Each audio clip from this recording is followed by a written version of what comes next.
Naubos na daw mga kababayan ang pasensya ni Bangag kay John Vic Remulla. Yan ang pinalita dito sa milyonaryo eh. Ayon sa kanilang intel mga kababayan, wala na daw natitirang pasensya si BBM at mukhang papalitan na daw mga kababayan si John Vic Remulla bukas o makalawa. At ibabalik na daw si mga kababayan Benhur Abalos na Black Rider. Aalisin na ito si John Vic. Pero kahit ayaw daw ni BBM mga kababayan, mukhang mayroong kinakapitan itong si John Vic mga kababayan, sabi nila. Sabi kasi ni Maharlika mga kababayan, crash daw yan ni Admiral. Ay nako. Pero si BBM asar na daw mga kababayan kay Remulla. Sige! Ang inaantay natin mga kababayan ay yung si Baki ni Bangag ito si John Vic. Para tuluyan na itong mag-away mga kababayan. Natural kakampihan ito ni Ombudsboying mga kababayan na kapatid niyang ombudsman. Ang ombudsman mga kababayan, untouchable na yan. Hindi na yan masisibak ni Bangag unless ipapa-impeach niya. O kung ito ang dahilan mga kababayan sa away nitong mga Remulla at mga Marcos. Napakaganda panoorin niyo po ha.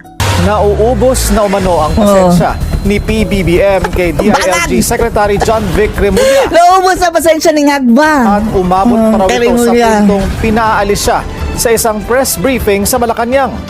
Pinaalis. At isa din yun mga kababayan, isa sa mga tinuturong taong nasa likod ng pagkabulilyaso ni Bangag mga kababayan na nag-anunsyo siya na nahuli na si Zaldico. Ang tinuturo doon mga kababayan si John Vic ayon sa mga political analyst. Dahil siya lang daw ang nagsorry mga kababayan